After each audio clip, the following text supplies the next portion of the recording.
Malaysian 370, contact Ho Chi Minh 120.9. Good night. Good night, Malaysian 370. Breaking news tonight, a Malaysia Airlines flight with 239 people on board, including 4 Americans, has gone missing.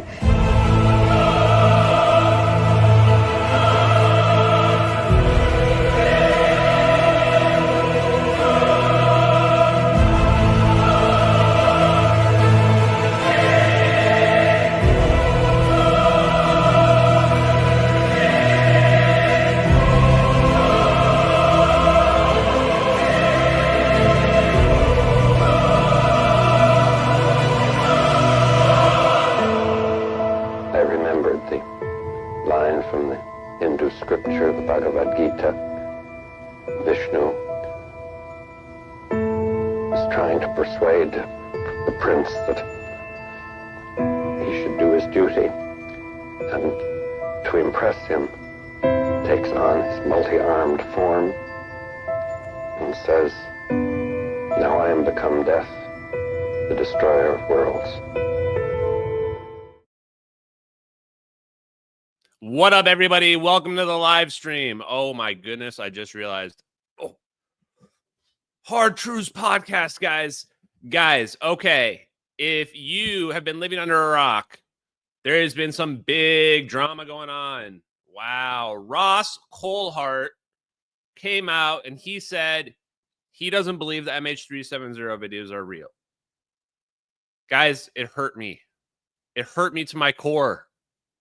No, just kidding. I knew Ross didn't think the videos were real since like August of 2023, going back like 2 years. So, no, I already knew that. But it started this uproar of everybody saying, oh, no, the videos are fake, what have you. And I had already planned on talking to another content creator, UFO expert, and resident of Australia, Josh Polarity. So I think it's the perfect topic to start with tonight, in terms of what is going on in the UFO community, what is going on with the MH370 videos, and what is going on with various UFO celebrities and their opinions out there. So, guys, welcome Josh to the show. Josh, hey, brother, how's it going? Good, man. Thanks for having me on. You're right. The timing for this is kind of wild. I mean, to have my fellow countrymen call you out like that just days before we'd already organized this, is interesting. But no, I appreciate you inviting me on. Pleasure to be here with your audience and with you.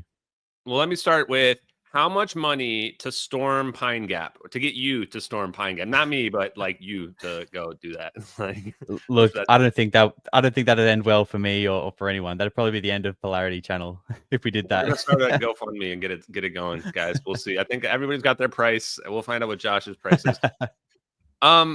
Josh, so thank you for coming on my show. I guess the first thing I want to start off right at the bat is, what is your opinion on the MH370 videos? Well, like I said, I've been following you for a couple of years now, and from my perspective, I think they are real, and I look at it from a visual effects perspective because I have a background in visual effects. I studied film. I've worked for a major visual effects company here in Australia as well. Now, I'm open to them being fake because I think you always need to have that 1% possibility. But when I look at them from a visual effects perspective, I think there are just too many things in it that do not make sense from an artist's perspective if we are to go along with the narrative that these are just some funny little plane zap videos that someone just happened to make conveniently around the time that a real plane disappeared back in 2014. So, and especially with the timing of when they were released, the complexity of the two videos to make them in sync. And I think one of the biggest things for me that I really find it hard to get past is what you call the citric session, the way that the frame rate discrepancy between the mouse movement and the videos themselves. That to me is just something that, again, if this is someone just making videos in their bedroom for a bit of fun, you just don't do that. Like, I just cannot think of a reason how anybody would do that. It doesn't mean someone couldn't or wouldn't, but when we think about like the human perspective and the logic side of things, I just can't understand why anyone would do that. Why do you think I mean, and first of all, obviously, I agree with you in general. I think, and that wasn't prepared at all. For people who are wondering, that was Josh just straight up said that right off the bat, and I agree. That's the thing about it, is that even if you take away all the other additional evidence, there is just, it doesn't make any sense for somebody to fake it. They're too perfectly in sync, clearly at least meant to be military videos. One's in a thermal gradient, which I don't think I've ever seen a fake thermal video before. And the other one's in like still a relatively unknown sensor capability that we're not really sure about. It's like, so how would somebody even think to do all of this stuff? It just, the psychological profile of someone to fake the videos doesn't make a lot of sense, right? Yeah, that's exactly it. Like the psychological aspect is something that I think about a lot because I can look at it from an artist's perspective and I understand the kind of decisions and the thought processes that go into making, you know, a 3D or a 2D composite video. And again, there are just so many things that would have to be very strange decisions to do, but also kind of signing yourself up for very meticulous, long work to create these videos that, again, if this is just someone making funny planes app videos in their bedroom for a laugh, then it just doesn't add up to me. Why do you think a lot of these UFO people, I'm sure you've noticed this, but if you haven't, let me know. Why do you think a lot of these UFO people are hesitant to talk about the videos? Like Ross, this is the first time Ross Coulthart has publicly said my name, publicly talked about the videos, and it's been almost 2 years. Like, what is your take on that? Yeah, it's a weird one. I didn't know that he hadn't commented on it until that News Nation video.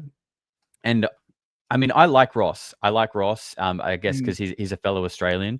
And I've always said that, I mean, maybe some of your audience may not know this. So I'll give you a little bit of a background. But Ross Coulthart was like a world-renowned, career-awarded journalist before he ever touched the UFO subject, right?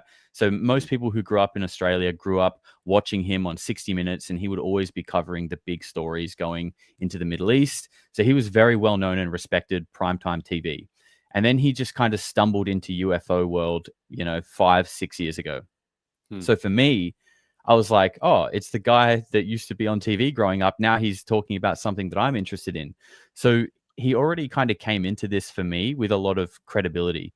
And I do think that Ross in himself has good intentions. And, I don't think Ross is like a deep state puppet or anything ridiculous like that. But I'm kind of aware of the fact that he could be being led astray intentionally, and maybe he doesn't even realize that, because obviously the people that are surrounding him are a little bit suspect for their own reasons at times. But when he talked about your video, he said that like you think aliens are teleporting the plane and just like some ridiculous shit that it kind of made me be like, oh man, Ross, really? Like, I like you, dude, but you're trying to debunk this with reasons that Ashton isn't even posing as a fact. So it makes it look like you haven't researched this by looking at Ashton's work. You've kind of researched this by just listening to people who are trying to debunk it. And I was just like, man, that's a real shame that you did that. That's funny you brought that up, because that was my first thought too. So I saw, like, I didn't watch it in real time. I saw the clip from Red Panda. I was working and I saw that. And I'm like, wow, it's 5 minutes long. And I'm like, okay, well, how is this going to go? And I'm like, is he going to have some, new research thing or something? And right off the bat, he's like, oh, aliens zap the plane. I'm going, wait, what? Yeah. I'm like, come on, Ross. Like, really? Like, it just goes to show that, yeah, he didn't do any research into it at all. Like, not really coming at it from an honest, like, unbiased perspective. But actually my opinion still is the same as yours. Like, yes, I've been giving Ross a lot of shit, mostly because Tupacabra made like an incredible deep state video about Deep State Ross, which is a good video. But no, I think that it was funny. To your point though, I think Ross, if anything, might just be getting like, led astray potentially. And it's not hard to imagine a scenario where that happens. You've got sources, contacts, you want to keep those sources and contacts, you listen to certain people, what have you. And I think that's what may have happened when he said, "Oh, well, I had my NGA contact. My NGA contact says that's not, what satellite surveillance looks like or what have you." It's like, well, okay, what are we looking at here? Because there's got to be tons of different surveillance systems. I don't think that one person just has access to all the different surveillance systems. I seriously doubt the one we're using generally for like NGA is the same one we use for like Black Ops. I'm guaranteed that they have it like sequestered and segmented off so that it's compartmentalized. So when you say stuff like that, and the problem with that was I knew he made that opinion so early on. That was like the first month of the case that he did that. And I found out because I saw the leaked messages from between him and some other people. And so that was so early. It's like we don't even know what we're looking at. Just because it says satellite video in the video, we don't even know if it really is at that point. So that's the part where you should be suspect of anybody who's trying to tell you, oh, no, that doesn't look right or what have you early on, because those videos are real. The significance is huge. So it should be more of like, okay, what is that I'm looking at? Explain to me what you think I'm looking at here, or what have you, how it's similar or what have you to existing apparatus. Because the point being, if that is some system that is proprietary to the governments for black projects, then that's huge evidence that's real, right? Because how would somebody know to fake something that looks like that? Exactly. So, I guess then, what do you think the reason is? Assuming let's give Ross the benefit of the doubt, which I think I'm going to do as well, and I don't want people harassing Ross about it. And by the way, I know, guys, the reason why Ross is talking about it, the same reason why other people have talked about it, is that they're getting slammed by you all out there watching right now. You guys are messaging them going what do you think about the plane? What do you think about, Ashton stuff? And Josh is even shaking his head or nodding his head in agreement because, he knows people ask these questions. They ask content creators, what do they think about this stuff all the time? So that's why he's bringing it up. That's why he's mentioning it finally. So then what do you think the reason is everybody shied away from it? Even Jeremy Corbell still never said anything about it. Lou Elizondo mentioned it one time on Glenn Beck and said some people he's talked to think it's real. Some people are adamantly against it. And then Stephen Greer mentioned it one time, said it's his guys tell him it's a real Einstein-Rosen bridge. Well, why do you think so many? But that's all the mentions ever in UFOlogy. Why do you think people are so shy to talk about it? It's a good question. I'm glad you asked that one. I think there's a couple of things. I think first of all, there is this, especially because I would say probably majority of the audience are American, and obviously the American government or military are kind of caught up in this. So I think there's a big patriotic side that people perhaps don't want to even just entertain the idea that their own country would do something like this. I think that's a big roadblock to get past first. But also what I find interesting is that for some people, I think it's just flat out too crazy. The fact that a plane could be teleported. And I've talked about this on my channel a little bit before, that people subconsciously draw this line in their head of crazy, right? And I find it really interesting how we're so desensitized to the idea of UFOs, aliens. I mean, we've got Lieutenant Colonel John Blitch coming out talking about 7-foot mantid beings abducting him, right? And up to that point, because we're getting desensitized to it, people are like, okay, all right, yeah, 7-foot mantids, reptilians, whatever, that this is all part of the conversation now. But for some reason, when it's teleporting a plane, well, now the line has been drawn. Now all of a sudden it's just too crazy and people don't want to go there. And I just find that interesting because that's something that people all do independently in their own head. They all subconsciously draw this line of what is acceptable crazy and what is too much crazy. But at the end of the day, we have just as much verifiable evidence for all of it, really. But it's just one thing's too crazy, one isn't. It's why is that? And I think that's just some kind of subconscious trait people have.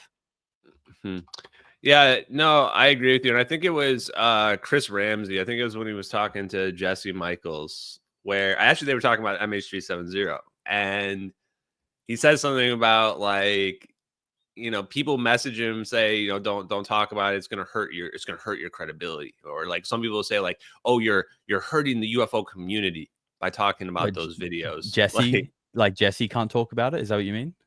Yeah. Jesse said something about that. Like, yeah, he gets a bunch of stuff about it, and a lot of people do. It's like, what do you mean hurting the credibility of the UFO community? We're talking about 7-foot mantis people that's got psychic powers that are abducting people supposedly, right? And like, I mean, we got a lot of what normal working class people would call crazy going on in this community. I think it's hardly hurting the community to say that we can also teleport.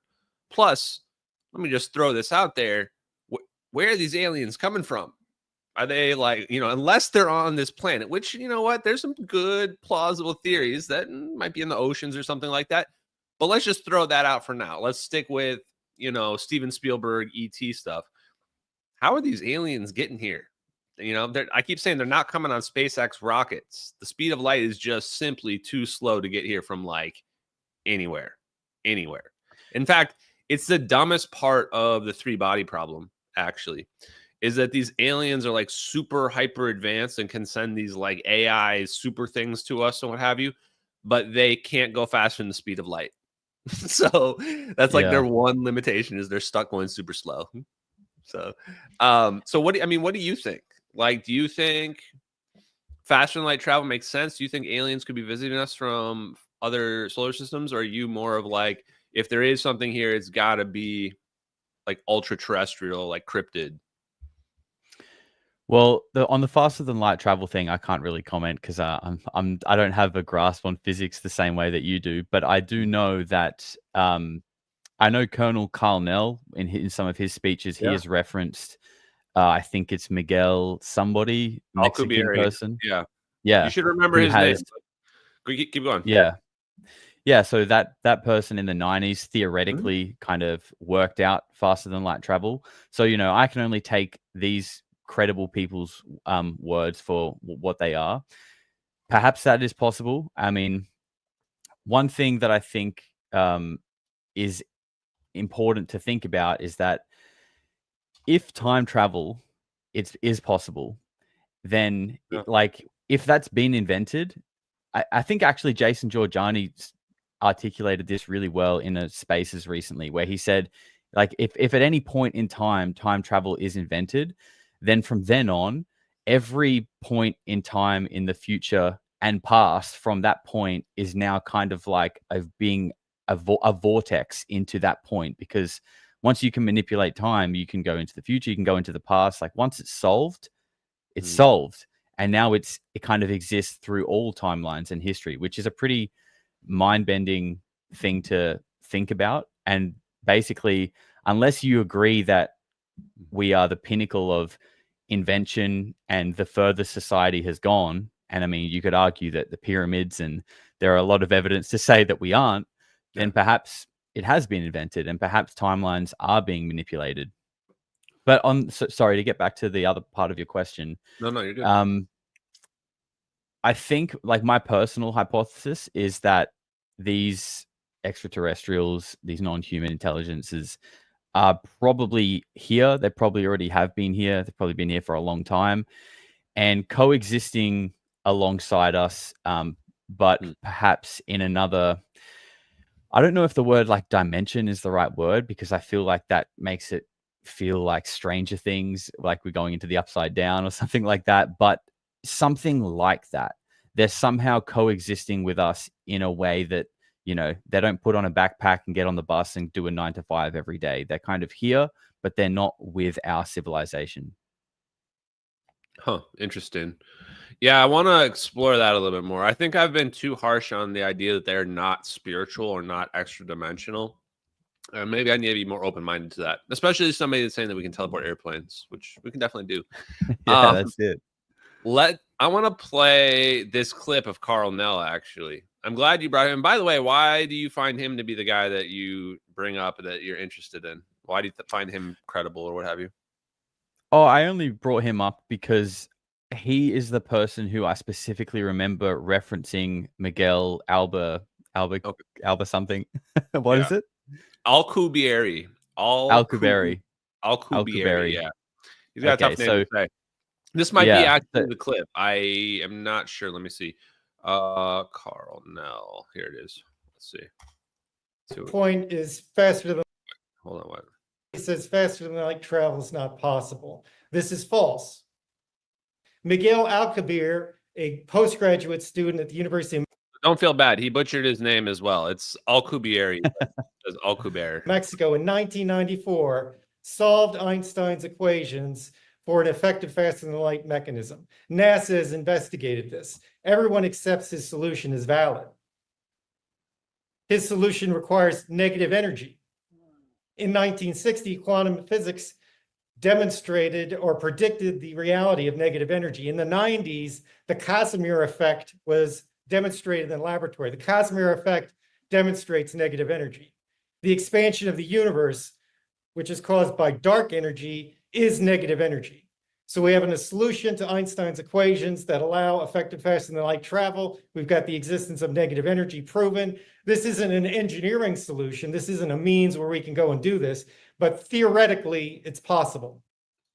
Yeah, so I want to get your impression of that, but before I'm going to taint your opinion with my own beforehand, because when I listen to that, especially knowing what I know now, I'm listening to a guy that's in the know, that knows, and actually is just holding back. And he feels like he's talking to normie people that like aren't on his level to like even know. And he's just trying to explain it to them in a way to like, hey, wake up. This is actually real. This was figured out. When you come to me and say that negative energy is not a real thing, go look at the Casimir effect. Go look at 0-point energy. There is something that we can go down lower, and that's negative energy. And I'm just going, wow, he's just laying it out there. What are your thoughts? Yeah, I totally agree. And he's like, again, I base a lot of my thoughts and theories, and, you know, that's all they are. I never claim to have the definitive answers, but I base a lot of the way I think about things on the way I interpret people, which I guess you could call sort of intuition in a way, or reading character. But from the first time I saw Carl speak, which I think was probably the SALT symposium where he said the, you know, beyond zero doubt thing. From then on, I followed him pretty closely, and he always struck me as just one of the good guys, I guess you could say, a pretty honest person, someone who wants good things for humanity. And I think that was sort of proven with his attempts, at least, of a controlled disclosure slideshow, which he showed at a couple of events, I believe, and the slides for that have leaked since then, where he had a roadmap for disclosure of how it would kind of go into academia and out to the wider public, talking about, you know, ontological truths and restructuring our view of, you know, where we actually sit in the hierarchy of beings. So there was a lot of what he said that made me resonate with him. But I did find it, again, like with so many people in this space, it was kind of strange how he then withdrew from the Soul Foundation. Like he's no longer a part of them, which could be nothing. You know, he could just be a busy guy who's got other things to do. So, you know, we don't necessarily need to read too much into that. But yeah, he is someone who's just always struck me as authentic. I really valued his opinions. But again, there are a couple of things that go on that just make you scratch your head, like a lot of people in this space. Yeah, and I think a big part of it too is trying to figure out which people are authentic and which people aren't, and then which people are lying because they don't really know anything and they're pretending to know stuff, versus people that are lying in terms of they know more than what they're saying and they're only letting off like less. Like, how do you distinguish that at all, especially coming from the outside? I have no idea, to be honest. Go ahead. I guess, again, I have to go back to, and I think we all need to start leaning into intuition more, and like trusting your gut and looking at people's body language. Now, obviously, people can be trained professional liars, and, you know, that's something that, you know, can be almost impossible to determine. But in the age of AI, and where, you know, people's voices can be replicated, that they can be replicated on video, UFO videos can be faked, like everything can be faked at this point. So I almost feel like, you know, waiting for the 4K video of a UFO, waiting for, you know, video and photo proof of anything is just kind of futile at this point, because what we should be looking at is the fact that there is just an abundance of evidence of witness testimony from around the world independently for hundreds of years of things in the sky, encounters with beings or intelligences that aren't human. So if we just strip back all the craziness and just think like, okay, are thousands of people independently making up the same lie for what, to just be called a lunatic for 200 years, 300 years? Or is there just maybe something to this? And I think the answer then becomes pretty obvious.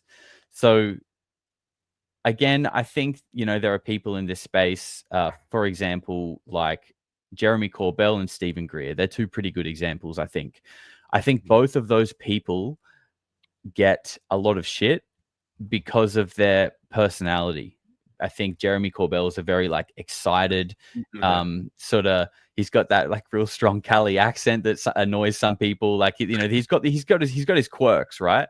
And then Stephen Greer, it's just everything has to be Stephen Greer's way. He's kind of got a lot of narcissistic personality traits. He's high maintenance, and he's real high maintenance. Yeah, he's very high maintenance, and I think there are things from both of those people that annoy people, right? And that's fair enough. Like, you don't have to like everybody, but I think the issue is people allow these weird like personality traits and these characteristics to distort the information that's being given. Now, again, that doesn't mean that everything Corbell and Greer says is true. I don't think that's the case. But what you shouldn't do is, just because Greer is annoying to listen to sometimes, or Jeremy Corbell is excited when he talks about UFOs and that annoys you, don't let that then just distort the information that's coming in and dismiss it as, oh, he's just a grifter, he's just a, he's got an ego, whatever. Like, okay, that might be true, but there might actually be some nuggets in there. There might be some little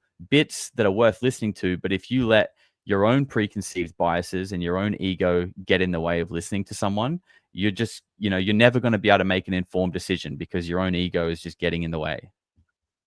Man, see, this is why I bring in the pros, guys. People doubted. They're like, oh, was Josh an expert? Yeah, now we know Josh is an expert. Look at these reasonable takes he's bringing in here. And that's exactly what I say to people too, is that, I mean, if you're they say, throwing the baby out with the bathwater or what have you, they'll say that, oh, well, you just, okay, I can't listen to that person. They're a grifter. They were wrong about this or what have you, and a lot of times it's just something that was completely made up. Then they'll just be like, oh, this thing happened, so they ignore everything they say.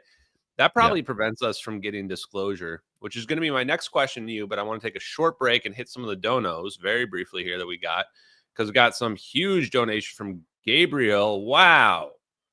400 Canadian dollars. That's like real money. That's like almost United States money. Thank you very much. Just kidding, Gabriel. Thank you very much for that huge donation. Appreciate you. Wow. Ashton's eating steak this week. Yeah, that looks like that was steak dinner right there. Odin. I think that we're seeing some new tech next year, meaning a big fair they have planned. Yeah, have you heard about that? That big like tech fair supposedly? I don't know if it's real or not, or just something like on the internet people were saying. I have supposedly, they were gonna like redo the World's Fair. This was this fair that used to happen, like I think in the early turn of the century or something like that, where the idea was like this renaissance of technology, and that actually would be really cool to do again. I think that would be really popular. You have like Tesla get involved, AI stuff everywhere. People have do like, alternative energy stuff. Man, I think that could be. Yeah, I mean, it really lines up with the whole statement that came out recently, that the whole manipulating time and space. You guys have your 250th Independence Day next year as well. Like, I feel like there's a lot of things that could be, lining up for a big celebration. Yeah, I'm gonna pretend like I knew that, and an Australian didn't just one up me on my own show about that. Yeah, the 250th. Yeah, it's definitely it's perfect. That's why that was the whole reason why we're doing it. Duh, I knew that. Noble Price says, "Holy crap! You have to see Tucker Carlson's new interview." Yes, thank you very much for this donation. We're gonna actually talk about this in a little bit. I actually got the clip queued up for him as well, and it goes to show all, like you were pointing out. And then there's also, just real quick, a couple cookies from Matt. Thank you very much. He says, could it be extraterrestrial and extra dimensional? I think that if you talk to most people out there, they're going to say it can be like multiple things. Very few people are saying like, no, it has to be this one thing. And even for me, I'm saying like probably most of what we're seeing is like government technology. But Yeah, I think anybody that says we can teleport planes, then you should be able to teleport a flying saucer too, right? Like that, to me, that means that definitely there's extraterrestrials that can, move amongst the stars, right? Woke and Walked also gave a cookie. Thanks. Delicious cookie. That's my new thing I'm gonna do, my emoji thing. Nice. Okay. One sec. So the next question, I guess, for you is, what is disclosure? So you were talking about like, the evidence and the stories of, how can we can't just ignore these stories. Like, it's not just a random occurrence that these stories go back hundreds of years, if not thousands of years. And actually, this is also true of free energy devices too, by the way, is like these devices, like people have been doing that for a long time. We'll talk about that in a second though. But so we've got this evidence out there. So what does disclosure actually mean in your mind? Is disclosure the president coming out and saying, hey guys, we're not alone? Or what is it to you? This is a really good question. I feel like the answer is probably not what people want to hear. And no, I don't think disclosure is the president coming up and telling us we're not alone. I think we already, like I said, use your brain. You already know that. Like, do you think thousands of people are independently making up the same lie so they can be called a lunatic for 300 years? No, there's obviously something to it, right? So I think what disclosure is, and I feel like this is kind of beginning to shape in the narrative, is actually people reclaiming autonomy of their own mind. Okay, I feel like through mainstream media and through just so much social programming and conditioning, people have totally lost connection with like who they are and who we are as a society. People aren't really kind to each other anymore. People are scared to even talk to each other if you bump into someone at a supermarket. And I feel like through consciousness, which is the narrative that seems to be unfolding, with the idea of psionics, and we're understanding that, well, we're being told that consciousness can be projected with things like remote viewing. I mean, the CIA has taken this seriously since the 70s. Okay, we know that now, right? The CIA take this seriously. And I think perhaps they needed to study it to realize that when your consciousness gets lowered and you get kept in these low vibrational states of like fear, conflict, and anger, all the things that the mainstream media kind of does to people who aren't awake to the fact of what's going on. And, they start thinking that their political alignment is their whole personality, and that anyone who has a different one is the enemy. Like, I don't think people realize how retarded that is, and that it's okay to have different beliefs as another person. Like, that's normal. That's life. But what should trump all of that, excuse the pun, is the fact that we are all human. Like, that's the most important thing. And we should be treating each other kindly and, understanding that a difference in opinion is okay, and you don't need to hate each other. And I feel like if people began to realize that, reclaimed their own mind, and started to say, hey, you're not the enemy. Who's instilling this system on us and these psychological operations on us that's making all this division and squashing down the middle class, so there's just sort of the rich and the poor. Like, I think if people started to realize that, then an elevated, a total global elevated consciousness, I think, would take everyone's mind away from all this fear, conflict, anger, and the whole state of the world would lift up into a much more harmonious place, a much better place. And I actually think that is what disclosure is. And I do kind of think that is sort of what we're getting. I think it probably, in their mind, relates to, a more like, look, sorry to go on a tangent here, but my question actually got put on News Nation as well. So if you guys remember the question signed off by Josh about old gods, that was me. And I think a lot of this stuff relates to that. And I think at least the CIA, you know, people like Elizondo, they believe that stuff is real. I mean, look at all the weird Egyptian connections that are in modern America, right? On your dollar bill, obelisk at Washington. There's so much weird shit like that, right? The Grand Canyon. And I think that they believe in demons and all that kind of stuff. So, and like Tom DeLonge says, an elevated consciousness is like a death nuke to whatever the phenomenon is. So I'm not necessarily saying the phenomenon isn't inherently bad, but I think it can be. And I feel like an elevated consciousness is the way to kind of get away from disclosure being a bad thing. That was a very roundabout way to answer your question, but I feel like disclosure in itself is a very complicated thing. And that's probably why it's taken so long. Yeah, no, I agree. And you made really great points, especially about like people being afraid to talk to each other. By the way, nobody come talk to me while I'm at the grocery store. I don't I don't even talk to me while I'm at the grocery store. But yes, in general, people are kind of afraid to talk to each other. And I think that's part of the reason why I want to do some of this. The raising consciousness. So here's the thing about this.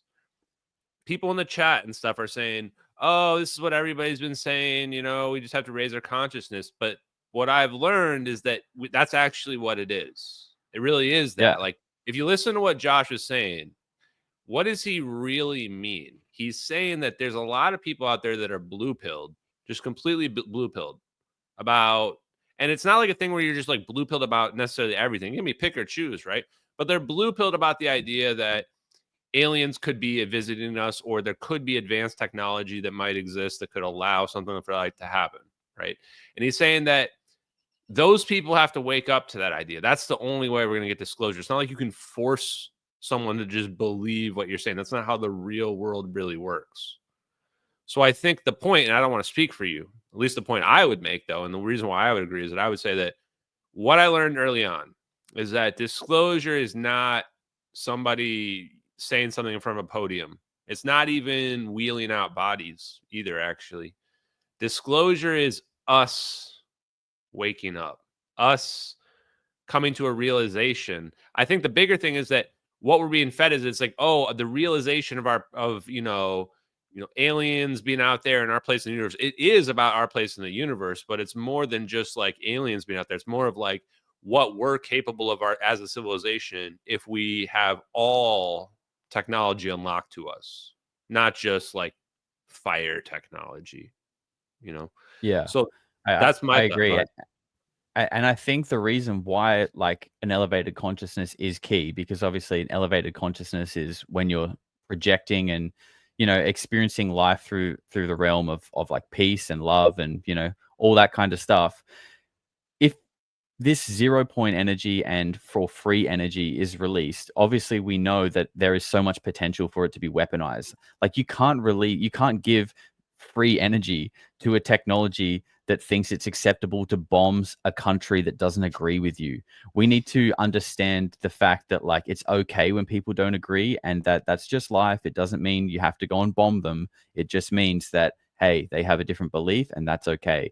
So I feel like if we're ever going to get free energy, we need to kind of grow up and reclaim autonomy.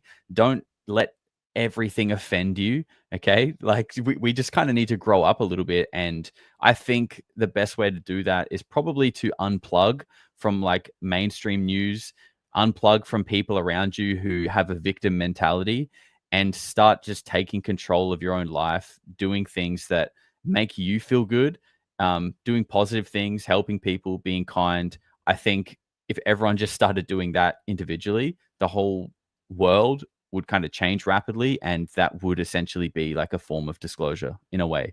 And I will just add on quickly that I think obviously like UFOs and non-human intelligence are real, but I think they're kind of the perfect distraction in all of this, and they're kind of being used to just help, slow down the narrative and just kind of control things into the way.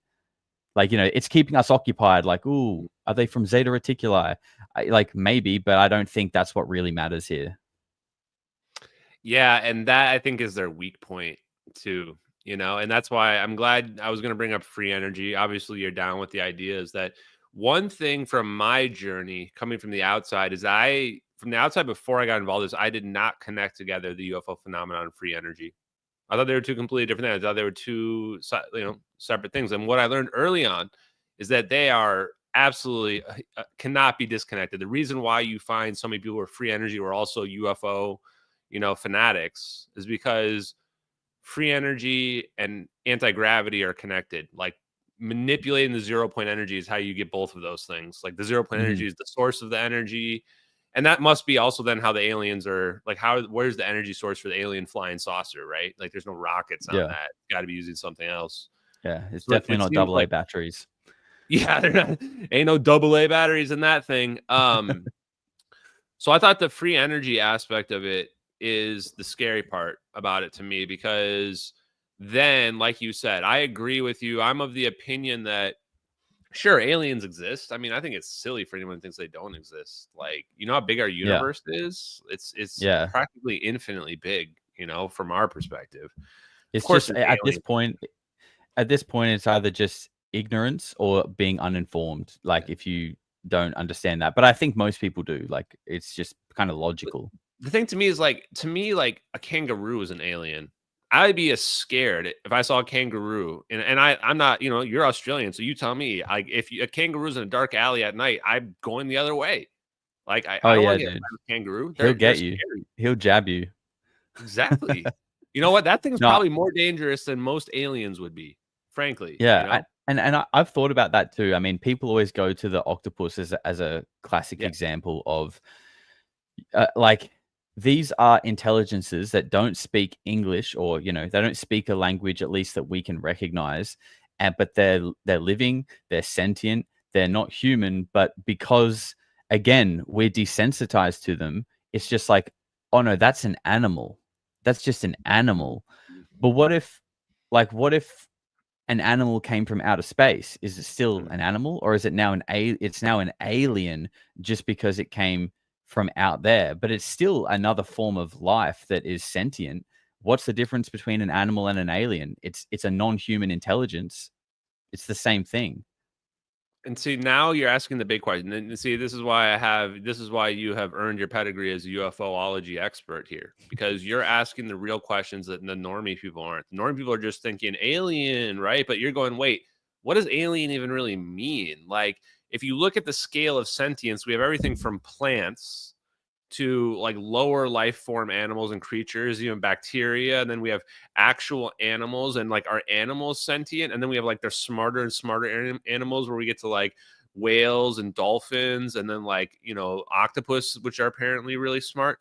Like, are these things potentially like aliens compared to what we are? Like, they're so different than we are that an alien might come down here and be more similar to us than we are to an octopus. And on top of that too, then we have to think of non-biological life. I mean, we're on the bridge, like the like basically AI, sentient AI is like verge is about to happen, right? It's about to occur in our lifetimes. Most likely, it's already going like this. It's just we're about to get to a point where there's some kind of super intelligence. So then we're getting to a point where like, is biological life even like the predominant form of life in the solar system? So the reason why I love your perspective is that we have to probably be thinking way more outside the box in terms of what we think life is. Plus, not to mention the idea that like if plasma can be coherent, there were these like two different scientific papers arguing that like plasma was alive, which sounds kind of nutty until you think about like, why are we alive? Like, why is anything alive? Like, okay, if all it needs is energy, and this ball of plasma can like be around for like, I don't know, let's imagine it's around for like 100 years.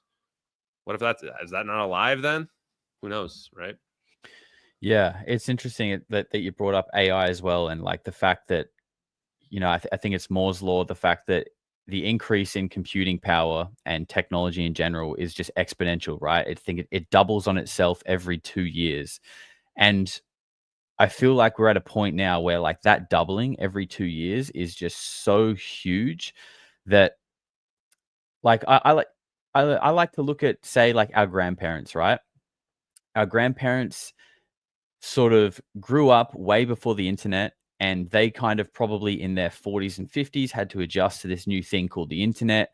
And then all of a sudden there were iPads coming out. And, you know, by that point, for most of them, it was getting too much. It's too much for them now, right?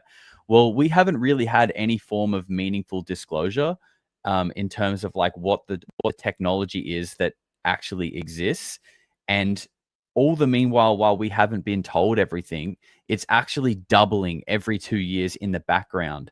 So I feel like they need to tell people soon, because it's going to get to a point where it's going to be so far advanced that when they tell people, it's going to be too much even for, like you say, normies, like not even older people our age, when they get told, hey, this is actually where we're at now.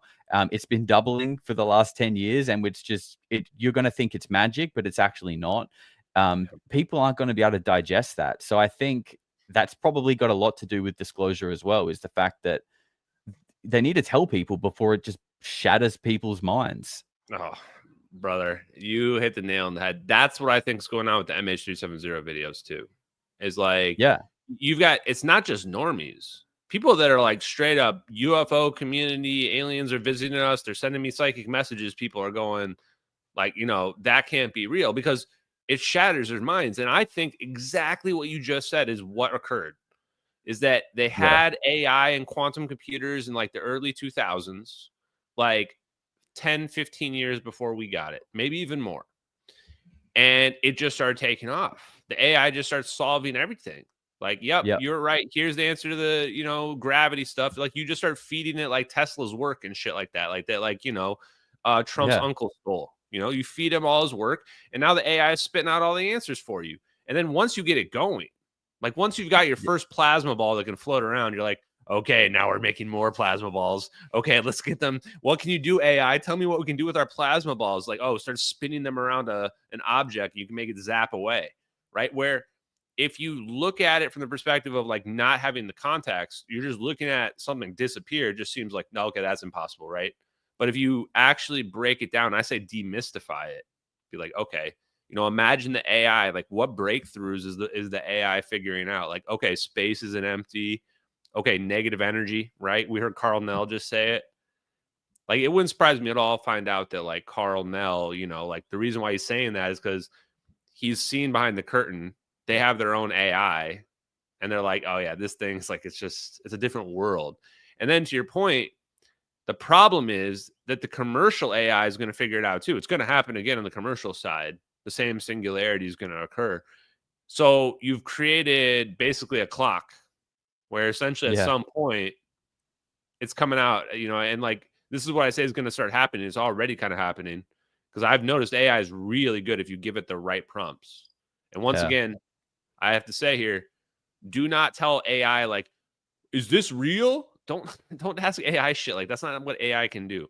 Ask it like, oh, what do you think about Maxwell's theory of this relative to this scenario, right? Stuff like that, you know. That's what AI is used for. So, you know, the problem though is that people are going to start wondering why the AI is telling them, you know, you can produce free energy, that you can, you know, or you can produce over unity, that here's the answer to fusion. Like, oh, here you go. Here's how you can find your fusion reactor. You know, stuff like these questions that you think about, you're like, oh wow, this would change everything. So eventually I think that's going to come down. And then the question is, you know, is there some connection? Like, did they know about this with the AI, and how far is the AI, you know, going to take us? Now I kind of want to pivot away from that though, and talk a little bit more about the time travel stuff, because you brought up Jason Giorgiani, and I've spoken to him. Yeah. I think he's like one of the most well-researched people I've ever spoken to. And I think he's dead on about 0-point energy stuff. And the thing he mentions though is like the time travel stuff. It's like, okay, if you can manipulate gravity, you can manipulate time. Absolutely.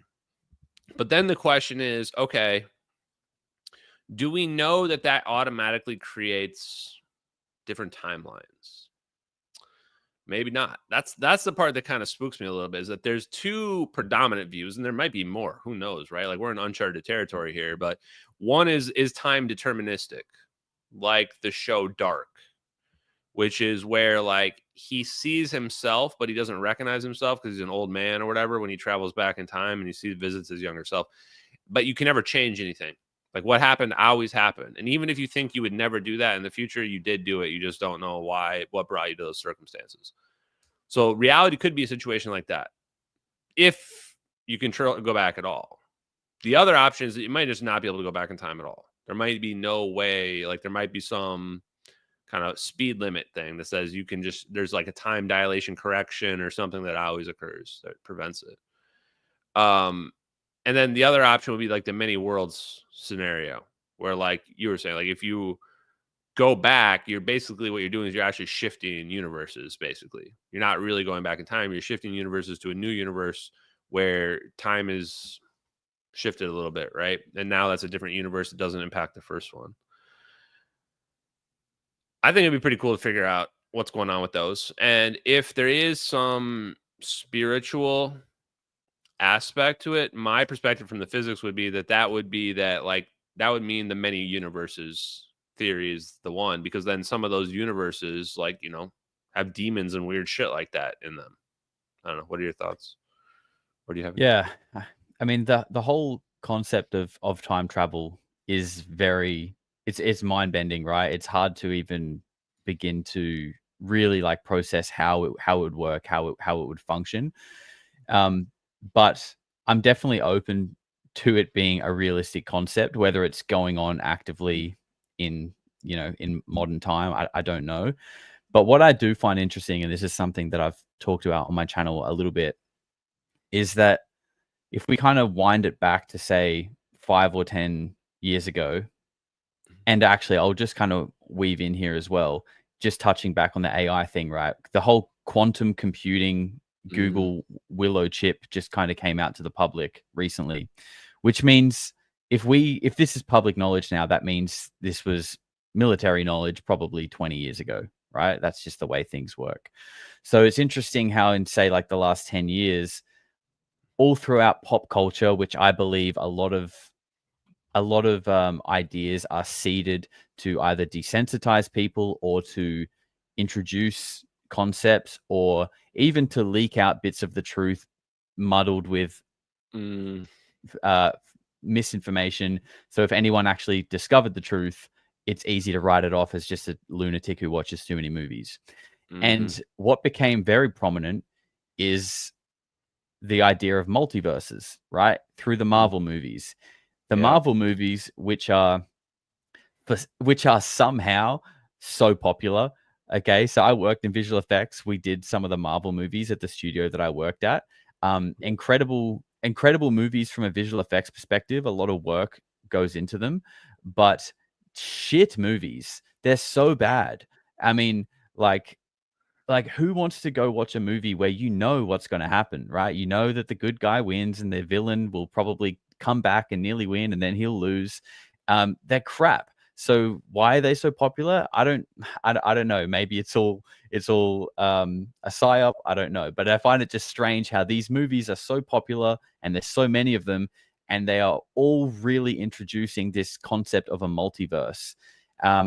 So I think that there is probably potentially some merit in that, because I do believe that there are things and ideas seeded through media that have something to it. Thank you for setting me up for that. And also, what I will say is the reason why it's important is that in order for aliens to get here from basically anywhere, they have to be able to break the light barrier, travel faster than light. And if you can travel faster than light, you have to be manipulating gravity. And if you're manipulating gravity, you have to be manipulating time. So if they're doing it, they're doing time travel. And then the question, okay, well, shit, how does it work? What's the consequence of that? Like, because the consequence of that determines what the implications of them visiting us are. If they come here, but they lose 50 or 1,000 years when they come here, it's pretty, that's a pretty big consequence, as opposed to like an instantaneous travel where you're just transmit between one location or the next, or where you're just creating different divergent timelines or some crazy shit like that. Those consequences would be really big. If the government comes out and is like, hey guys, so, okay, you're right. We have warp drives, aliens are visiting us. We got wormhole tech, but we can't use it because every time you use it, you make a new timeline. That would be pretty compelling. I don't know. What do you think? That would stop you from wanting to use it? Or Yeah, I mean, it's not really. I feel like it would just throw society into chaos, right? If people had readily access to this, like readily accessible time travel technology, just open source. I mean, I mean, it's hard to fully comment on it because I've never used it. I've never fully seen it used, but just the idea of it sounds like a society and a timeline that would just fork off and descend into chaos. yeah. So here's a clip I want to play. This is from the X-Files because I think the predictive programming thing is another great point. Like, and these are just things that you'll notice a lot of ufologists kind of notice these things in the media. Is like, this is not accidental. Like, listen to how accurate what you're going to hear from the X-Files is. Like, it's not perfect, right? But like all the terminology is like correct. And you're like, okay, what? So let's listen to this. Colleagues have had labs burned to the ground and work destroyed by our own government.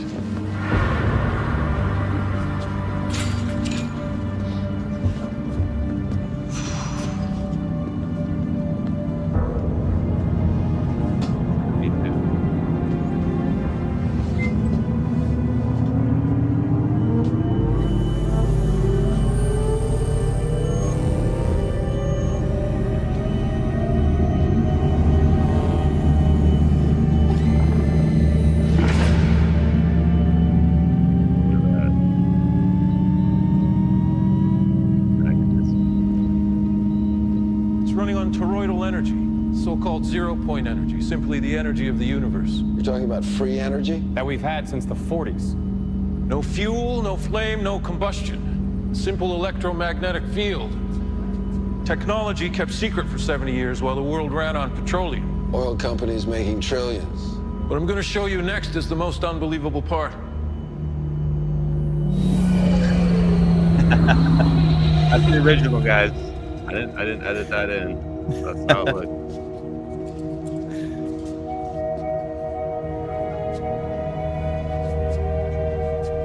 Gravity warp drive, but how?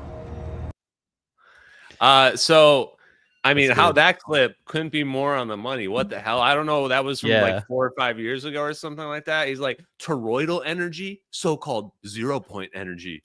Like, what the hell? Who wrote this? Where did they come from? Like, oh, just disappears. I remember watching that back then, and I didn't believe any of that shit. I'm going, why is it disappearing? Did it go invisible? And he's going, warp drive. I'm going, wait, what? What do you mean? That thing teleported?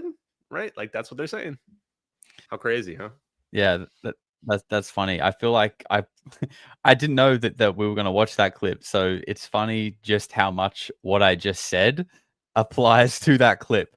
And I know people will probably be surprised, but I've never watched an episode of the X-Files in my life. But you shouldn't admit that. I feel like I need to. Podcast. No, I'll be real. I've never watched the X-Files. But that's because, like, I saw someone say that they don't like my take about the Marvel movies. I'm just not really a movie kind of guy. I don't mind TV shows, but I don't know. I would rather watch a documentary. I like to know that what I'm watching is real. For some reason, that's just the way that I am. And I know that might sound weird from someone who worked in visual effects on movies, but I like the artistic perspective of it, not so much the make-believe film aspect of it. No, I mean, most of them basically all the Marvel movies have been garbage the last, I don't know, a lot of years. So whatever. Okay, I'm not alone then. Let me play another clip because there's 2 more topics I want to talk about. I want to talk about also free energy related to this real quick. And then I also want to talk about a little bit about the ancient history stuff because I know you know a little bit about that. It's been in the news as well. So here's another clip that I'm going to play. This is from Catherine, what was her name? Fitz. Catherine Fitz earlier today talking to Tucker Carlson. Here we go. So how convinced are you that breakthrough energy, alternate forms of energy, non-publicly disclosed forms of energy are in use by the U.S. government? I think there's a very high chance that they're in some kind of use in a very controlled, secret way. Yeah. Well, there are tons of indications, and you've had right. a number of people, like at the contractor level, like I'm a federal contractor electrician or a concrete guy or whatever, and I was working on this underground facility. There are a number of people who come forward to say this, and I saw what appeared to be some brand new form of energy I didn't understand. Right. And sane people too. Sean Ryan, who's a friend of mine, wonderful guy, honest man, who's a podcaster, did an interview with this guy who was just like a random blue collar guy. Right. I think he was a concrete guy, and he got a call for 1 million yards of concrete or whatever, and went to this underground facility, DOD facility, and saw clearly signs of some energy source that was, defied the laws of known physics. So, and there are a bunch of people who have said stuff like that. So I don't think it's crazy. So I have two businesses. One is the Solari Report. The other is Solari Screens. I do an investment screen. And I think, a lot has to shift in investment if we're going to have a real civilization and not misallocate. I think we're misallocating capital terribly anyway, but he for 30 years has been an investor in a breakthrough energy company. Someone has been. Yeah. And it's called Brilliant Light. You can go look at their website, and they're really, they swear they've got it. And what is it? Don't ask me. Yeah. You got to get him on. And so, you think this money has been taken by people who really... Okay. Here's the thing about that. I don't think we can invest people are in going this? to understand the significance of that clip. Let me throw it down like this. For the last 2 weeks, before that aired, maybe last month, or a few weeks ago, I did an interview. I got a private demo to a cold fusion reactor called NG8. They wanted me to watch this demonstration. They claim they have over Unity 3.0, and they're using Ken Shoulder's exotic vacuum objects. It's basically the cold fusion. They call it low energy nuclear reactions now. And so I watched it. It was good. I was having a science conversation with him, and he name drops Brilliant Light Power, Randall Mills, that company that she was just mentioning. And he goes, yeah, he mentioned other companies, and he's saying they're one of the people that is like furthest along with it. So I look him up, and it turns out he has this theory that's been, attacked and discredited publicly, that you can get a lower energy state on the hydrogen atom than normal, which sounds a lot like the idea of 0 point energy, Carl Nell, negative energy, So this is crazy because I think most people that watch that aren't going to piece together the connection that I am here, which is the UFO phenomenon, what we just watched with that X-Files clip, and them saying toroidal energy, free energy, 0 point energy. And then what she's talking about there, where she's talking to these alternative, or what did she call them? Breakthrough energy sources. She's talking about cold fusion. That's what she's referring to. And Randall Mills basically took Ken Shoulder's EVO work and took it to its extreme. What they're doing is they're producing non-thermal, they're getting energy off non-thermal ultraviolet releases of energy, which is very similar to what we think is happening in the MH370 videos. So to me, this is really wild because I think there's a serious, very, very real connection between the cold fusion cover-up of like 1989 and ongoing until now, where like these people are clearly still working on it. And by the way, Randall Mills, Brilliant Light Power, no commercial products. Who's paying them millions of dollars every year to do all this research? He's got a huge lab. Where's all the money coming from? Just something to think about. So I think there's a real connection between the UFO phenomenon and cold fusion, and the connection is 0 point energy. Cold fusion is tapping into 0 point energy, and I think that some of these balls of plasma that we're seeing as UFOs are just cold fusion. That's exactly what it is.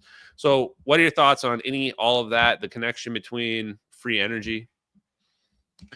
Yeah, interesting. I think, well, first of all, this Brilliant Light company. So this is like a private, just sort of, I mean, like what I think about is like how is when we look at people like Tesla and anyone who seems to invent anything to do with free energy just gets removed. The work gets deleted and they get removed. So I'm interested to know how that works. Like, how are these people potentially making these breakthroughs, and it's just kind of public knowledge and it's okay? That's Well, something I'd like to let's start with find out that about right away, right? Okay. So right off the bat on that, my working theory is the money's coming from the government.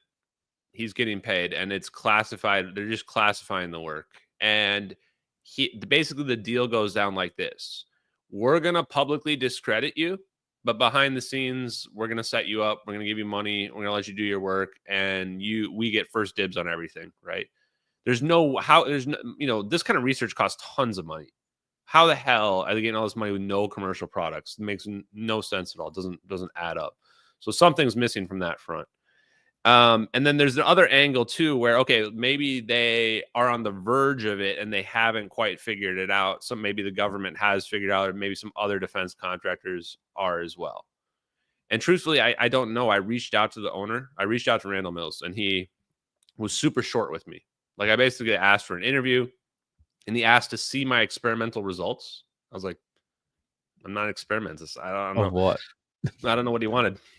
And then he just never responded back. So I don't know. I get kind of weird vibes from it. But I guess my point being, when you ask, like, how is this all being kind of hidden behind the scenes? Like, I think it's just in a very shady way. And then the people who are investing, like when she talks about her friends who are investing, those are people that are in the know. People that like know it actually works, know it's actually legit. They have the right connections. And so that's why they're investing in it, when like publicly it's being discredited as like pseudoscience. So hopefully that addresses your first point. I'll let you finish. Sorry. Yeah, interesting. I guess, yeah, the other thing that you mentioned is I think 0 point energy and this sort of stuff is related to, let's say, UFOs or man-made UFOs. Like, I feel like that's kind of the key. Or even, if there are non-human intelligence coming from outside of Earth, then yes, it probably applies to them as well. But I don't necessarily think. I think there are aspects of the phenomenon that aren't to do with that. I do think there is. I mean, like, just look at Skinwalker Ranch as just a basic example that everyone can probably relate to. I think there is a whole aspect to it that is more in the realm of, like, I hate this word, but like multi-dimensional, because I feel like that's a very like open-ended, vague statement. But I feel like a lot of it has to do with that. But I do think 0 point energy is a facet of it. And again, this is why disclosure is so complicated, because it's not just about Zeta Reticuli, little aliens. It's not just about 0 point energy. It's about, multi-dimensional beings affecting our consciousness and the technology that could come along with understanding that. Like, there's just so much to it. And I think, not to defend the cover-up, because it's definitely gone on too long, but in a way I can understand why this is such a complicated process. That's what I was going to ask you. I mean, where do you think the line is on national security, assuming that it is? And I dug into the physics, and reality is I only found one answer. 0 point energy was the answer, right? I mean, some people call it different stuff, the ether, counter space. People have different names for the same concept. For people wondering what 0 point energy is, imagine any cube of just space-time where you take everything out of it, all the molecules of air, you take all the photons of light, all the heat out of it. You would say, oh, that's empty. Wrong. It's not actually empty. There's actually still this 0 point vibrational non-thermal energy in there, even at that level. And you could argue that it is what gives space-time its structure. The reason why space-time has structure is this energy. So if you remove that energy, then space-time no longer has structure. And that's why they're saying that, like, the idea is basically like taking a piece of paper and folding it in half. Like, you're contracting or you're expanding space-time. You're creating space by like adding energy to the field, to space-time field itself. So, to me, I think that 0 point energy has got to be the answer, because that's the only thing I found from the physics standpoint. And it makes sense when all these people are talking about national security in the UFO community, especially. That's what I saw all the time. Like, oh, I can't tell you that. Or maybe I even have the clip of Anna Polina Luna, where she asked during that last hearing. I guess I don't have it. Oh, I do. Here we go. Sweet. Is A, that true? B, are you guys hearing the reports of that? And C, I think moving forward in regards to technology, Mr. Gold, if you can answer this real quickly, some of these aircraft, it seems that they are operating off of energy that we don't currently have. But just yes or no, in your opinion, if we were able to obtain that, would that impact humanity for the better or negative? Would certainly save us some money on funding on Artemis. Definitely. And this is a national security issue, that if there is such technology out there, we're not the only country that might have access to it. We don't want to be on the wrong end of technological surprise. Okay, right off the bat, Gold, that is... he was really going for that NASA funding in that hearing, wasn't he? This is the most spook response I've ever heard in my life. Like, that is a national security issue, and if such a technology exists, we need to be the first to have it. Yeah. Give us that funding. Yeah. Like, are you serious? And then, her question was directly related to what the energy source is. So to me, it's like got to be the worst kept secret, that the secret about this UFO technology, whether it comes from aliens or wherever the hell it comes from, I don't really care, but it's got to be the energy source. And so you look around, okay, what's the history of energy sources? It's like, oh, free energy, Tesla, 0 point energy, radiant energy, etheric energy, whatever you want to call it. There's an energy source out there that we can tap into. And that, of course, to me is a national security issue. What if our adversaries get it, right? You and I are in Five Eyes countries, so we're fine. But what if our adversaries get it? So my question to you is, where is the national security line for you? Yeah, it's a tough one. Basically, when will you sell out? How much money? How much is it going to take? How many subscribers on your YouTube channel, guys? I think, yeah, I mean, right now, I don't think like 0 point energy, at least, like it couldn't be just given out open source. I don't know if there's a way, if there's a way that it could be delivered to society so that people's homes could be powered, so everyone could have electricity. Like if there's a way that could happen, but at the same time we could somehow withhold people being able to weaponize it, then I think that would be a great line to draw. I think most people would be happy with that. But I just don't know if that would be possible, because if that technology comes out, then even if it's not open source to people like me and you, if governments are implementing, free electricity to their residents, the population, then it comes a matter of, well, does the American government, do the Five Eyes Alliance trust this other nation with this kind of technology? Because if they're allowing them to give it to their citizens, then they must understand how it's operating and how it can be used. So yeah, it's a bit of a double-edged sword. Yeah, and I think they decided long ago there was no safe way, or at least they didn't have one back then. And now imagine our previous conversation where we were saying, they figured out that there's this singularity that occurs, what have you, and they got super far advanced beyond the paradigm. But also now there's no way to explain it, and it's also a national security issue where like we can't just give it away, because like we basically control the world right now. Like nobody messes with the Five Eyes countries. We just do whatever the hell we want on this entire planet. So it's just like this, and this makes sense too. It's like, why is this UFO phenomenon even a sticky situation? Does it like let's take a step back for a second. Okay, we're on this rock here. We're all living on this rock. People are saying shit's flying around, floating around in the sky, flying saucers, lots of stories about it, right? Okay, if aliens are real, let's just come out. Boom, aliens are real. Yes, it's a big universe. Aliens are real. It's out there. There shouldn't be any mystery. Shouldn't be even anything to hide about it at all, right? So why is there this big cover up and what have you going on? It makes sense that, it's because there is something going on, and there is some technology, there is some skin in the game, something that's going on, and it's a sticky ass situation where it's not as simple as like, hey guys, aliens are real. That's actually part is simple. They've already said all that. They said aliens are real. Yeah. Like, repeated, right? So yeah, I think I was just gonna say, like, I think what you're saying is correct, and you're, I guess, looking at it from mostly like a physics perspective, and so that aspect of it is true. But I think when you sort of have researched more in the realm of like ufology, you realize that, and I think even Lou Elizondo has talked about this. There are people very high up within the programs that cover this stuff up in the government that are looking at this through a like hyper religious lens, such as like the Collins elite, or even in the recent Harold Malmgren interview with Jesse Michaels, he talked about the Knights of Malta.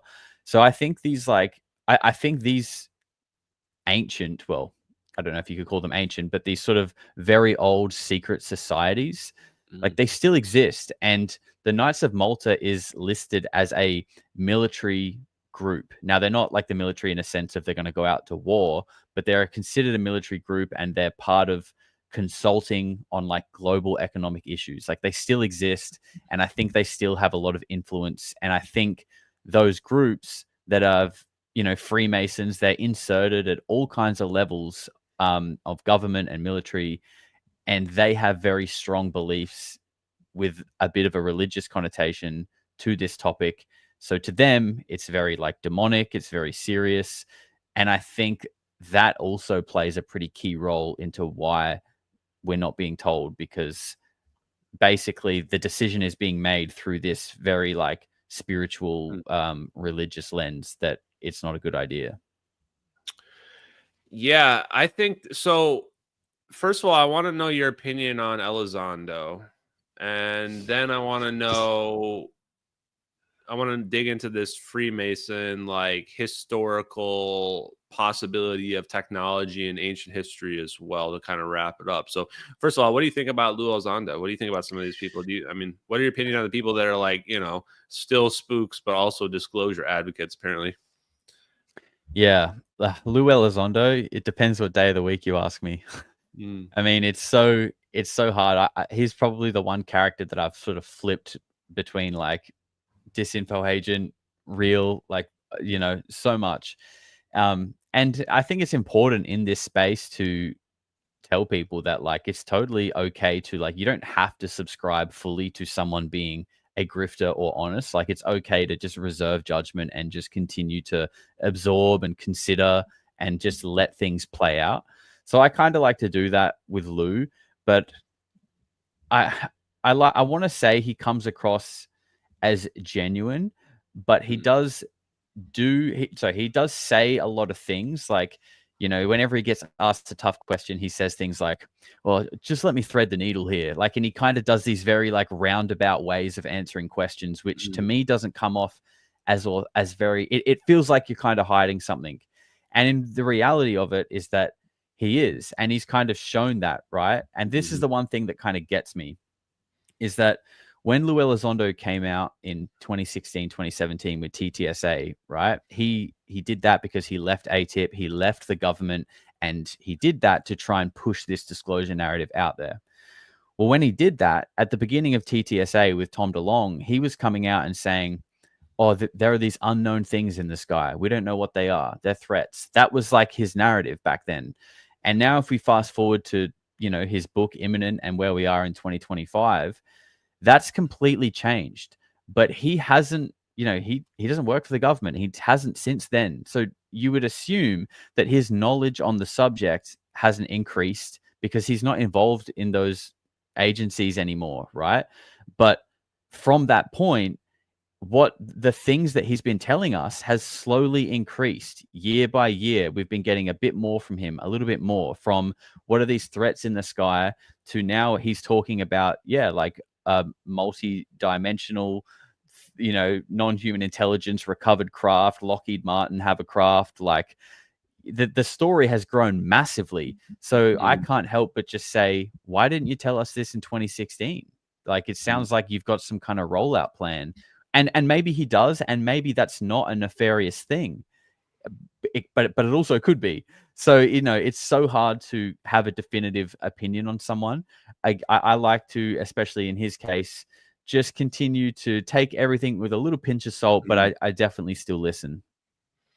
Yeah, no, I mean, it's so obvious there's a rollout plan, right? Everybody's noticing Yeah. it. You're noticing it. I mean, it's like, come on, there's clearly a rollout plan going on here. I think they've leaked it too. Like, oh yeah, here's what the rollout plan is going to be. And I agree. My opinion on him is that he's somebody that's protecting national security. So wherever you draw that line of that question I asked before, you know, for him, it's like, well, we're not going to say the free energy technology because that helps our adversaries. You know, and I don't think Lou Elizondo's hiding it because he wants to like keep the peasants down. You know, I think he's a good guy. I think, you know, that's He's the a military impression guy.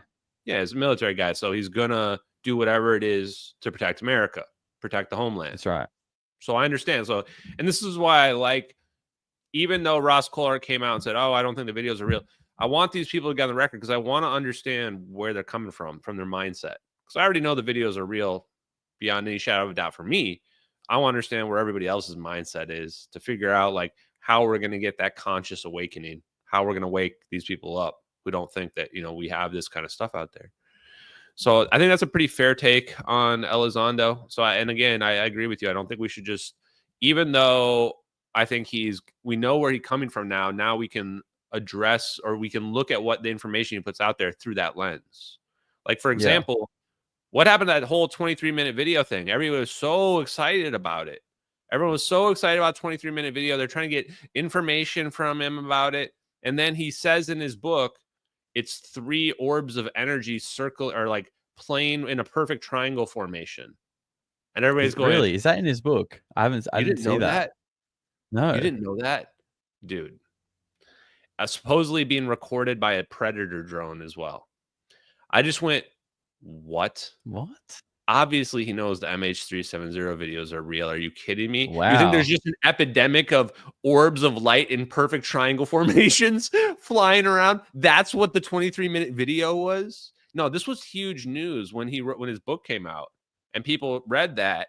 And then right after that, talks about like asking Hal Puthoff about it right after that too. You're like, so this is the part for you as a content creator, I would say, is like, if you take me at my word, I'm telling you, like, this whole thing is unraveling in front of us. Like, and to me, the MH370 videos are the Rosetta Stone by which I look at those and I go, okay, this helps me understand everybody's motivations.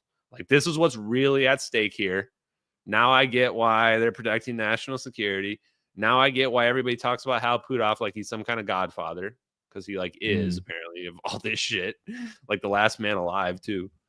And then they've got this rollout plan. Like they're probably have the same exact thought process that you and I did today, which is that they're thinking we've got to like raise the consciousness of people. But they're not doing it through like, hey, rip off the Band-Aid. We've got free energy teleportation technology. They're saying, well, aliens are out there, everybody. So like, start waking up, everyone. Yeah. And to me, I'm like, I'm not waiting around for that, dude. Are you kidding me? Like, no. Let's just get to the Star Trek technology. What is this? Like, you know, if some people are gonna hurt themselves or whatever, well, bro, let's just, you know, if it's gonna wreck the stock market, dude, who cares, man? The stock market's been wrecked like multiple times in the past. It'll be fine after a while. Yeah.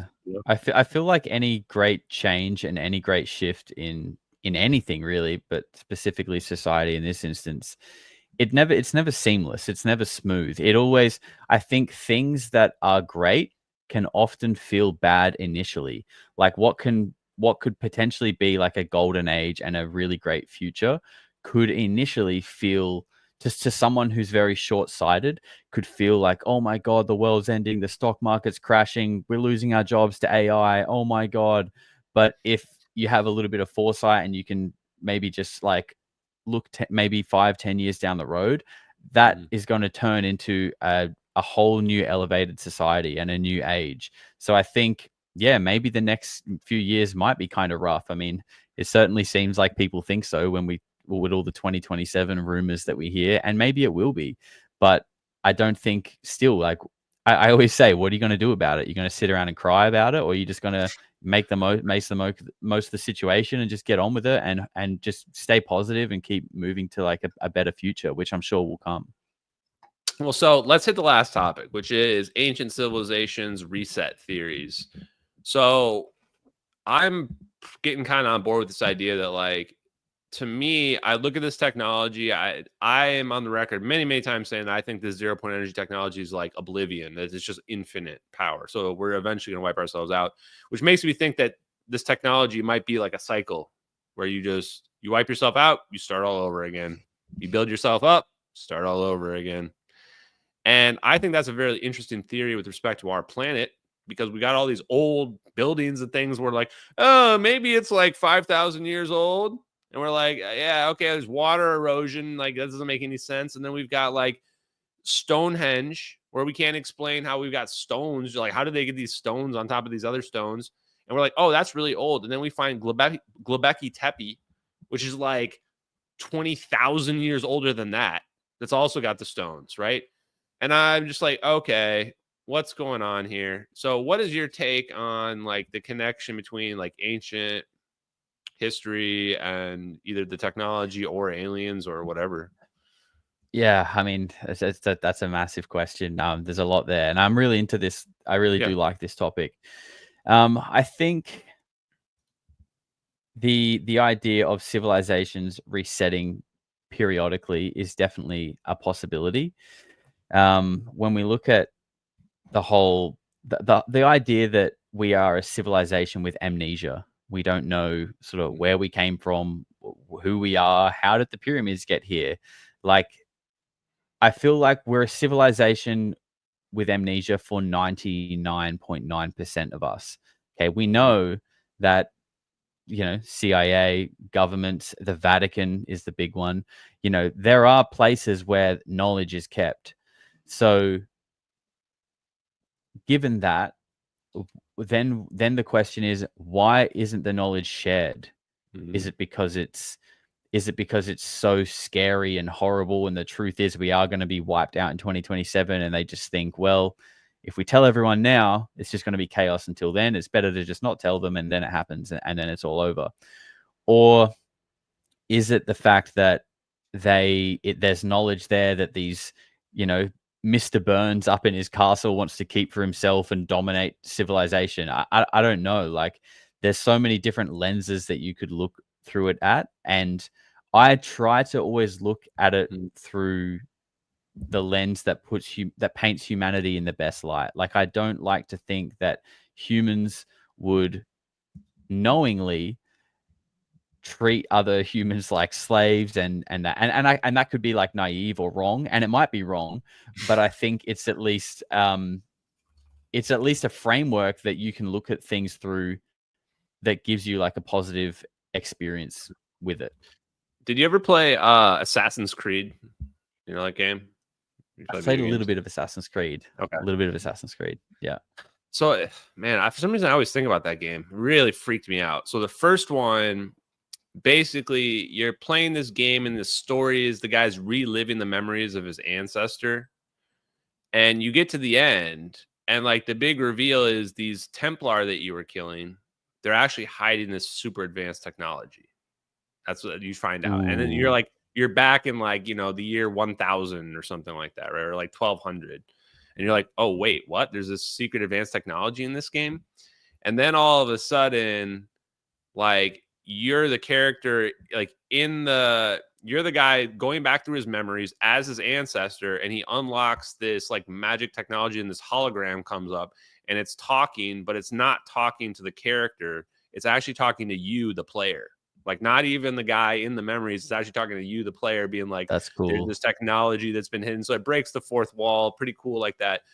But I guess the point being, I'm kind of curious as to what your thoughts are on this like secret society angle, because the angle there is like, there's these Templar, and they've been assigned to hide and protect this technology and to not let humanity get it, and like be our, like, basically, I don't know if you would call it protectors, but like basically gatekeepers, I guess.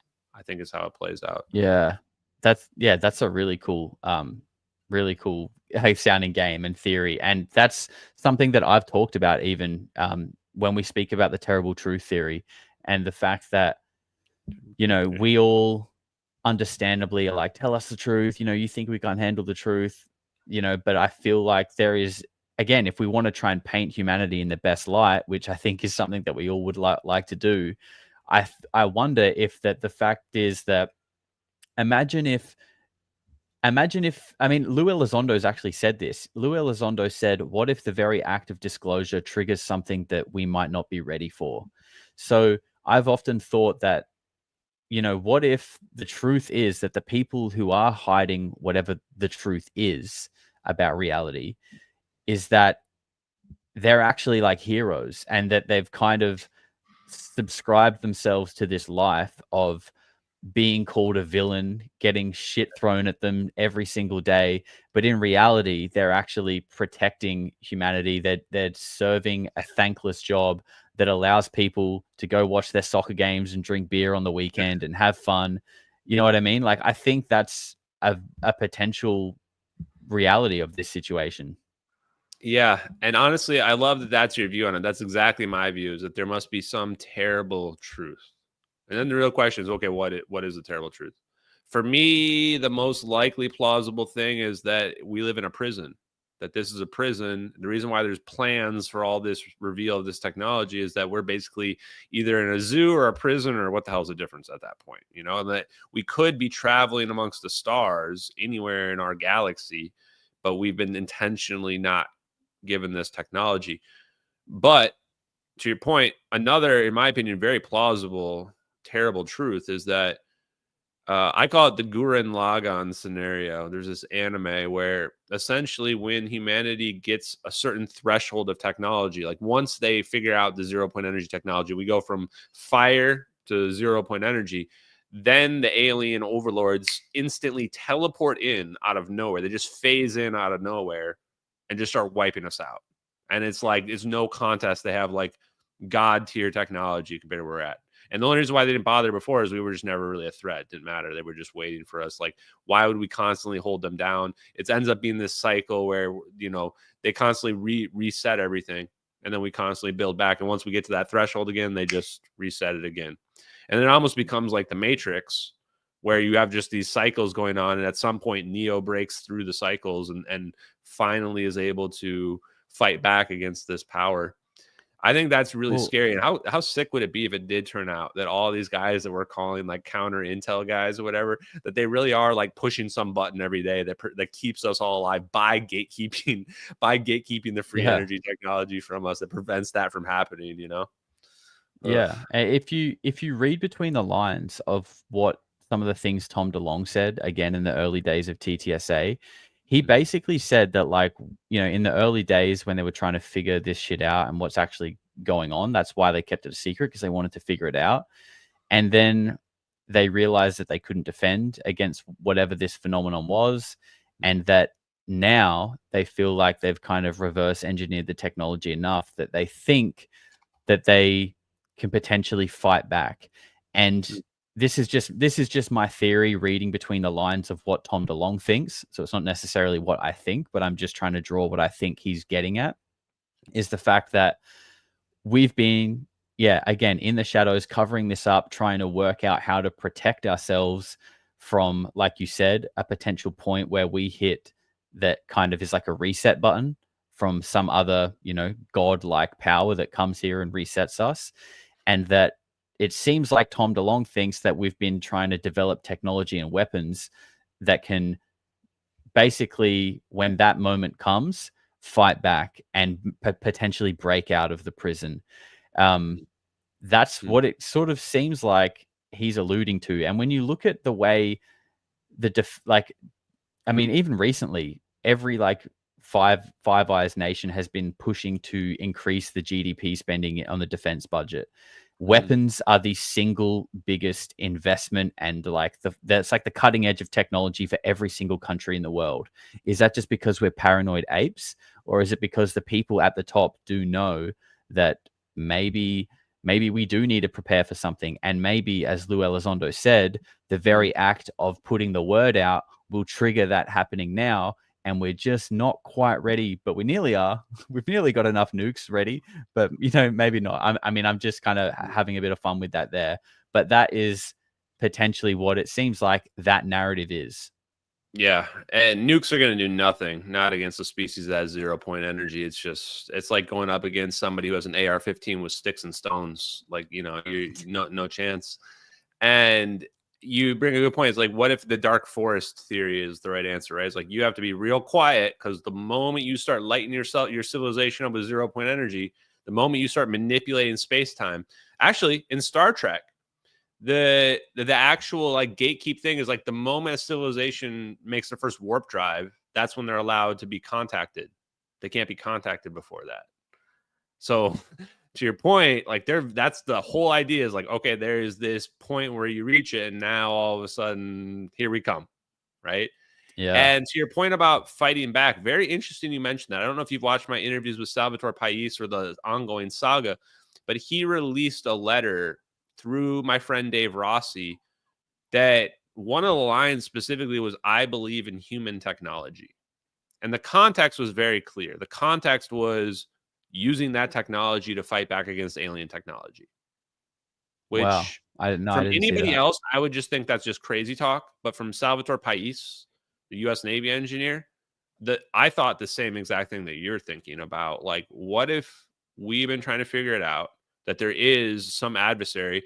Because no matter what the scenario is with non-human intelligence, your approach should be to reverse engineer the technology, even if you don't know if they're good, bad, or neutral.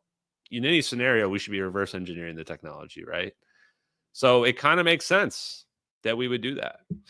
And then my last question and thought for you then, to wrap all this up, and by the way, thank you for coming on and talking. This has been amazing. Is, would you still want disclosure if it meant that we would have to reform society in a way where we have a collectivist totalitarian society, so that we could make sure that, to your point, put the guardrails on to make sure that nobody could destroy us? But the way that we do that is there's no privacy. Like, we track you everywhere you go, and we have red flags go off if you start to build a 0-point energy black hole doomsday device. Like, where would you stand on that? Yeah, it's interesting. I've actually talked about this question about, I posed it as, is the New World Order such a bad thing? Because it is obviously has such a sinister context to it when it's generally spoken about. But if the New World Order meant that, no one has to go to work, energy is free, we don't have the daily struggles that we have in our lives, but the trade-off for that, because, how can you trust 6 billion people or however many we have in the world? The only way to kind of monitor that is, like a totalitarian society. But is totalitarian necessarily a bad thing? I mean, to put it simply, like, if you're being a good person and, obeying the rules, you're not hurting anyone, you're just going about your business and enjoying your life, what do you have to worry about? Right? I mean, totalitarian doesn't necessarily mean like some kind of hard, strict, iron fist ruler that's like a George Orwell 1984 type scenario. It could just mean that, like, you don't go around beating people up. You don't rob people. If you do, you will be dealt with severely. And, like if you're going to break those kind of rules, you just simply won't exist here. So that sounds very strict and very intense. But I mean, if the trade-off is like we no longer have the daily struggles of our lives and we can live in a free and lovely functioning society, and that anyone who doesn't want to obey that just gets removed, I don't know. Maybe it could be a good thing. Brother, I love that take. If you ask a top UFO, if you ask any of these public mainstream media UFO people, they are never going to respond like that, because that's a spicy take. People are going to come and say, you're basically excusing the WEF and the globalists, and you're saying that the globalists are right. Like, that's going to trigger people a lot. But what did you really just say there? You're like, but, if we don't have to have any, like, we don't have to work, we don't have to do anything. Like, where is the line where you're willing to take that to give those rights and that freedom away? I don't have to work anymore. I don't have to do anything. I can just sit on my ass, play video games all day. But see, in saying that, I don't think that in itself is healthy for human beings. Like, no, I do think human beings, like, we need purpose. I think like we are designed to build, create, or we're designed to do stuff. I think a lot of people learned through COVID that when you don't have work to go to, when you don't have things to do, it's very easy to kind of like descend into a bad state of consciousness, a bad mental place. So again, I'm definitely not defending like the globalists or anything like that, but I just think it's worth considering like the alternative, and that it's not always such a, like, these things don't always have to be considered with such a sinister lens, because that may not be the case. Yeah, I would say we should be realistic about it. There is sinister stuff that happens, and the truth is hard choices are going to have to be made. In fact, I would say don't ever let me be the one that decides, because I've pretty much come to the same conclusion Josh came to, which is, look, this is going to happen one way or another. It actually really doesn't even matter what we want. Technology is going to advance to this point. We're going to have to do something to keep it safe. And you want to know the reality of what we're going to have to do to keep it safe? We're basically going to have to kill people. We're basically going to have to execute people that fall out of line. People that fall out of line that we can't trust with this technology, we're going to have to just remove them from the equation. And you know what's super scary about that? It's a wild thing to say, but Holy it's shit, like right? realist. If that is what we do, and we do bring in that technology, then what other way could it be managed? I'm not saying that's what we should do. I'm just saying, what other way is there?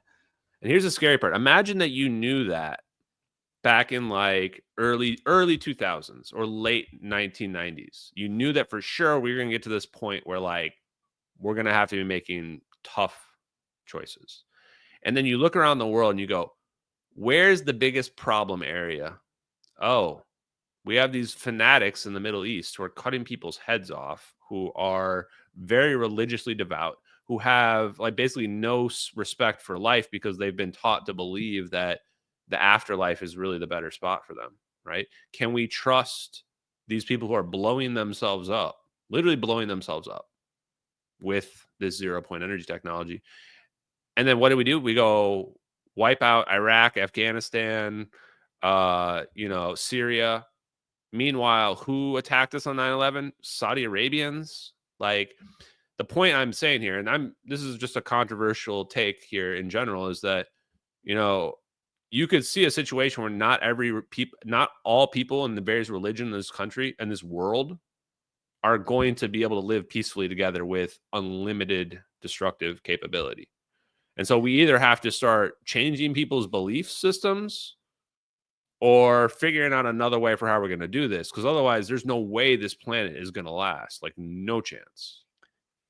Yeah, I mean, like, in a way, I agree with that. But the problem that I have with that is that the fact that I can't help but see it from the other perspective as well. Because not that I condone, anyone being killed ever, but what I do think about is the fact that, like, these people who grew up in Middle Eastern countries, who were indoctrinated and raised to believe that this other country is the enemy, what they do is bad, what I do is good. I mean, we can just say the same for us, right? We've just been indoctrinated to believe the opposite. So who's right? Like, I mean, obviously we think we're right because it suits the way we've been brought up and our way of life. But who ultimately gets to decide your country is wrong, our country is right? Like, like, it's such a tough thing. You want to know the hard answer to that question? The one that answer that people don't want to know? The ones that figured out the teleportation technology first. Whoever worked out time travel first, they get to decide where the line is and who has it. I mean, that's the hard truth of the reality of the situation. Because I thought about that too. I went, okay, like, really, if we're really boiling it down, we're just getting straight up, like, brass tacks here. Who gets to decide? Well, if the United States figured it out first and we hit the singularity first, we're going to be the ones that just lays down the law, right? Yeah. And then the problem, I think there's no moral answer to that. I think you're right. There's no moral answer. It's just, whoever's first wins. And then some people say, like, why did we just take over all the world? Why are there countries still? Why did we not take over Russia or China? Because this is the big problem you realize, is that the world's not as simple as, like, we just took you over. You're Americans now. Like, what? What do you mean? Ethnic Russians are going to just become Americans now? Chinese people who speak no English they're just Americans now? You think that's how it's going to work out? You don't think people are going to, like, rebel? Like, that's the thing that people don't realize about geopolitics, is very sticky. So I think that like the whole one world government thing, I totally believe they're setting that up. That was probably part of the plan is like, okay, let's move away from these individual governments and we'll make this new one world government, right? And then the people that control that are the people with the teleportation technology. It's still the same people. They just pretend like it's a new group of people, right? But now we're all the same, everybody, right? Like, yeah. So anyway, Josh, brother, thank you so much for this conversation tonight. I think we touched on a lot of the stuff in the UFO topic that I like to think about, and I like to hear your feedback and insights on a lot of this. Where can people find your content? Yeah, thanks, man. Yeah, it was a great time. I really enjoyed it. I am at Polarity Josh on everything. So I mainly do sort of longer form content on YouTube. So go check out my YouTube channel at Polarity Josh. But I'm also on X, Instagram, and TikTok sporadically. So yeah, everything is just at Polarity Josh. Awesome. Well, thanks, Josh. Let me just go through a couple of these donos. One thing that we didn't touch a lot on tonight is the religious angle. My personal view is that I look at this technology and I look at what it means for our universe. And to me, I see God in it when I look and I see that the universe is like a construct, you know, and I don't see any problem with aliens or anything else interfering with that belief. I think that if God exists, God can create everything that's out there, personally. Thank you, Jose, for that donation. Thank you, Virtual, for that donation as well. So thank you guys on Rumble and on Pilled tonight, guys. And thank you, of course, everybody on YouTube. Thank you. This was another episode of Hard Truths. Hope you guys have a great one. Peace out, everybody. Later. Let's do, where's it? Dun-dun. Oh, this is getting awkward. Here we go. We'll get this one.